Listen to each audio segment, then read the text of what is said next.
Today we start with part 2 of cell. In part 1 we have already discussed the various aspects and importance of cell, shape, sizes, smallest and biggest cell, and who discovered cell. Today in this video we are going to discuss when do we call anything a cell. How will you decide that something that has been given to you or you're studying about or reading about, is it a cell or something else? What is that decisive factor? What are the important factors which will make you decide that you are learning about cell? So I'm going to keep this video very simple and easy to understand, and once you have understood this video, then we are slowly going to build upon from there. So let's proceed.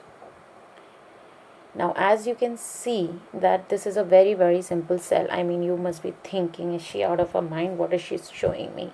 But trust me, we are starting with basics, and the basics of the cell starts with this very simple diagram. So when you look at this diagram, I hope you are able to see the cell membrane, the nucleus that is right almost in the center, and there is the cytoplasm. So these three components are the decisive factor when we consider something as cell.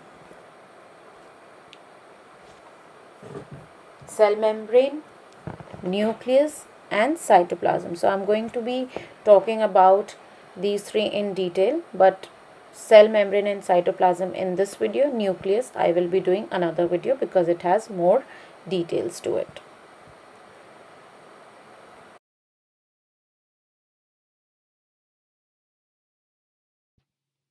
Let us now talk about the plasma membrane. The plasma membrane is present in each and every cell, no matter what. If there's no plasma membrane, there cannot be a cell. Just like if there are no walls, you cannot have a house. Similarly, if there is no plasma membrane, you cannot have a cell. Now, there are some very important functions of this cell membrane. So, as you can see, it is the outermost boundary and thin and delicate, so it is going to give shape to the cell. Then second function is it will allow the entry and exit of selected material. It will not allow everything and anything to enter it, and it will not allow everything and anything to exit it. It is very picky when it comes to doing that. And this is the reason it is also called as selectively permeable. This is the term given to the plasma membrane or the cell membrane, that it is selectively permeable because it selects the materials which will enter it and exit it. Now, composition. When we talk about the composition of plasma membrane, it is not as simple what it looks like right now on your screen. There is more to it, but I'm just going to tell you in this video that it is made up of proteins and lipids. These are the two very important components of the cell membrane.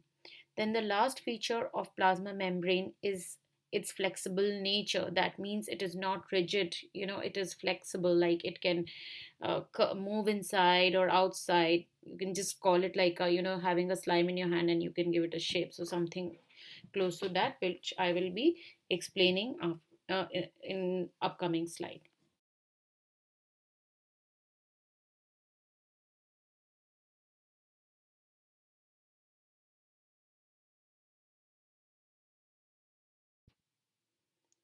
All right, so as I was talking about cell membrane, that it allows entry and exit of selective material. So I can explain you with the help of these two examples. Like it is just like a door to your house. You do not allow, the door is there so that you can enter your house or exit it, and so the other people can also do the same. However, if you do not want to allow anyone to enter your house, you are not going to open the door. Like you can see in my slide, this man is not able to open the door because he is not allowed to go in. Whereas if you allow people, you want people to come into your house, you will gladly open the door for them. So even your parents, they will not allow everybody to just move in and out. There are certain rules related to that. They have to know where you are going and things like that.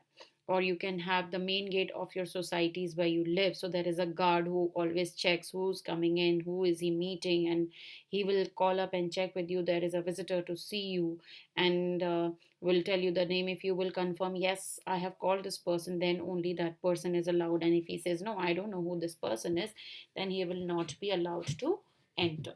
So same as with cell membrane. A, an amoeba will be the best example to explain the flexible nature of a cell membrane.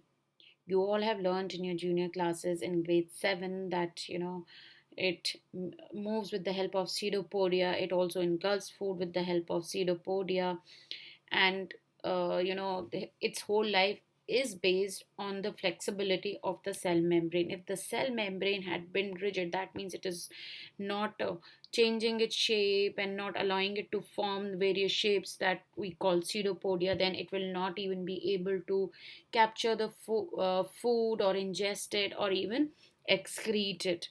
So it's the flexibility of the cell membrane that is helping it to form a pseudopodia or the false feet, and then it surrounds the food particle, and that particle is taken inside and it is digested. The food particles one digested, and then it is released out of the body of amoeba.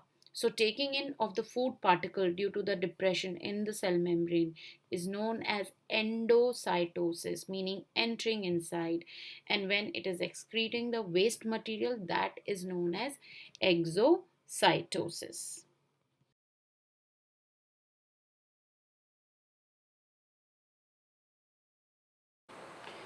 So you can observe this movement of amoeba in this video, and I must say that it is really fascinating. It's a single cell, and you can see how this single cell has given all the abilities to a unicellular animal like amoeba, that it is able to move. Look at the beauty of nature, how independent it is living because of this flexible nature of cell membrane. It is able to form false feet or pseudopodia that are helping it to move and will also enable it to capture the food whenever required. So isn't it fascinating? So I hope you understand now that unicellular organism can also survive in spite of having a single cell.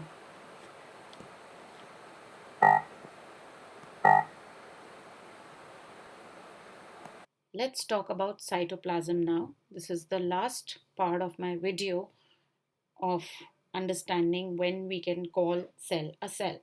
So first, that it is supposed to have a cell membrane. Second was the cytoplasm, and third is the nucleus. So I will first talk about cytoplasm. I'm not going to talk about nucleus here because nucleus is another topic for which I'm going to upload another video in detail. It has more details when you compare it with the cytoplasm or the cell membrane. So what is cytoplasm? Cytoplasm is a substance, which is jelly like, and it is found between the nucleus and the cell membrane, and all the chemical reactions which occur in the cell, they happen because of the molecules and ions that are present in the cytoplasm. Then secondly, all cell organelles, we will learn that there are more parts to the cell besides the nucleus. So there are more parts to the cell which we refer to as cell organelles, and these organelles will help the cell in carrying out the basic life functions. They all are present in the cytoplasm. So if there will be no cytoplasm, there will be no organelles, no nucleus, and if all these things are not there, then we do not have a cell. So another very important component of the cell. And like I said, that the third important component that makes a cell is the nucleus. But I am going to talk about nucleus in detail in another video because there is lot of information on nucleus, and giving it along with that may be too much for you to retain and remember. So with that, I close this video here, and I hope you were able to understand, because I tried to make this portion or this topic as easy as I could for you. So do not worry if you feel that there is more to sell which was not here. I think it is very, very important to start from the basic, and then we will build upon that. So bye for now, and thanks for watching.